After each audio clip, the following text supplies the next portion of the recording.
Kalau kamu orang Tuban, pasti yang terbayang tentu lokasi wisata religi. Sebab di kota ini terkenal berbagai wisata religi, pantai, dan goa. Tetapi, ada pula potensi wisata atau tempat yang indah ada di Tuban. Salah satunya adalah Gua Putri Asih. Gua Putri Asih merupakan salah satu objek wisata alam yang terletak di kawasan perhutani Desa Muluhan, Kecamatan Montong, Kabupaten Tuban. Gua Putri Asih yang berjarak sekitar 30 km dari pusat kota Tuban itu kini dibiarkan terbengkalai dan terpaksa ditutup akibat konstruksi gua yang dianggap membahayakan wisatawan. Gua Putri Asih yang dulu terkenal akan keindahan stalagmit dan stalaktitnya, kini kondisinya tak terawat. Gelap gulita dan tempatnya pun cukup strategis.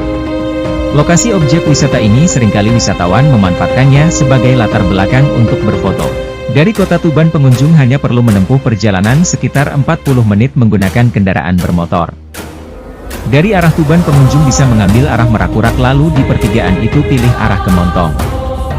Jalan akses menuju Gua Putri Asih sudah diaspal halus, jadi tak terlalu sulit jika pengunjung ingin menggunakan mobil atau motor. Tapi, siapa sangka di balik Gua Putri Asih tersebut, ternyata menyimpan cerita-cerita mistis yang masih terdengar dari mulut orang turun-temurun. Mitos yang sampai saat ini berkembang di masyarakat adalah Gua Putri Asih ini dijaga seekor ular raksasa yang belum banyak diketahui. Diceritakan dari obrolan masyarakat setempat dahulu kala di sekitar Gua Putri Asih ini dikatakan terdapat suara perempuan gaib yang terdengar oleh warga sekitar saat menjelang sholat maghrib. Menurut beberapa warga sekitar, suara perempuan gaib ini harus diwaspadai bagi para pendatang saat memasuki kawasan tersebut. Di suatu masa ada dua pemuda yang sedang memasuki kawasan Gua Putri Asih, entah apa yang terjadi. Lalu suara perempuan gaib yang awalnya sangat keras itu kemudian menghilang. Keberadaan Gua Putri Asih ini bermula dari seorang penambang batu bernama Jijadi warga setempat. Pada tanggal 6 September 2002. Pada mulanya, Jiadi menemukan lubang berukuran 30 cm. Jiadi tidak mengira bahwa lubang itu adalah sebuah goa. Dengan penasaran Jiadi memasukkan sebatang kayu sepanjang 1 meter ke lubang itu. Dan ternyata kayu itu jatuh ke dalam lubang. Akhirnya karena ingin tahu, Jiadi dan beberapa temannya mencoba memperbesar lubang dan masuk ke dalam lubang tersebut. Begitu masuk, mereka semua terpana karena pemandangan yang ada di dalam lubang tersebut sangat menakjubkan. Stalaktit dan stalagmit yang indah yang belum terjamah oleh manusia. Bahkan banyak stalaktit dan stalagmit yang masih hidup, yang masih bisa tumbuh memanjang. Ada sebuah stalagmit besar yang berwarna agak kebiruan menyerupai seperti selendang seorang putri. Oleh karena itu gua ini dinamakan Gua Putri Asih. Keindahan lain dari dalam gua yang mempunyai luas sekitar 4 hektar dan panjang lorong 250 meter adalah ornamen-ornamen gua yang masih asli dengan stalaktit dan stalagmit beraneka warna dan bentuk. Saat memasuki kawasan Gua Putri Asih pengunjung akan disambut dengan jalanan sempit yang sudah dibatasi bambu di sebelah sisinya. Bambu ini untuk menjaga agar pengunjung tetap berjalan di jalur yang benar dan tidak tersesat di dalam gua. Kanan kiri jalanan sempit gua ini tentu saja dihiasi dengan stalaktit dan stalagmit khas gua pada umumnya. Terlihat begitu alami dan cantik, dengan warnanya yang sedikit kemerahan saat dipotret dengan kamera.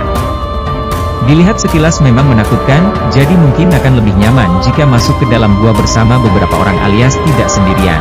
Di dalam Gua Putri Asih pengunjung bisa melihat mutiara gua. Mutiara gua ini merupakan ornamen dalam gua yang terbentuk saat kerikil terselimuti mineral kalsit pada lantai sebuah gua. Area mutiara gua akan tampak berpendar cantik saat terkena cahaya. Inilah yang mungkin kerap disebut cahaya surga di Gua Putri Asih. Gua Putri Asih yang ditemukan pada tahun 2002 ini, kondisinya saat ini sangat memprihatinkan dan tidak terawat.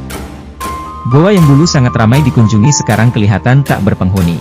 Goa yang terlihat dari luar biasa saja tersebut, namun di dalam terlihat banyak pesona keindahan. Ini adalah satu-satunya goa di Kecamatan Montong yang menjadi kunjungan para wisatawan baik lokal maupun luar. Setelah beberapa tahun Gua Putri Asih ditutup, terlihat tidak terawat dan kotor. Begitu juga pondasi-pondasinya terlihat sudah rusak. Ditutupnya Gua Putri Asih ini diduga karena wilayah tersebut masih milik perhutani dan pihak terkait, yang masih menunggu kepastian dari pemerintah. Pihak manakah yang boleh mengelola goa tersebut? Goa ini akan diresmikan lagi dan akan dijadikan wahana pariwisata, Sampai saat ini masih dalam proses penyelesaian administrasi, kata penjaga Goa Warsito. Setiap hari Goa Putri Asih ini ada yang menjaga mulai pukul 8 sampai pukul 15 waktu Indonesia Barat. Begitu pula perhutani yang selalu patroli. Untuk cepat atau lambatnya dapat dikelola. Koperasi desa yang ikut mengelola masih dalam proses penggalian dana untuk pembangunan. Terlepas dari mitos itu benar atau salah, semuanya saya kembalikan ke kepribadian masing-masing. Pengalaman setiap orang terhadap mitos atau mistis akan berbeda-beda, tidak semua orang merasakan hal yang sama. Bagaimana menurut pendapat kalian? Jangan lupa tulis komentar di bawah ini ya.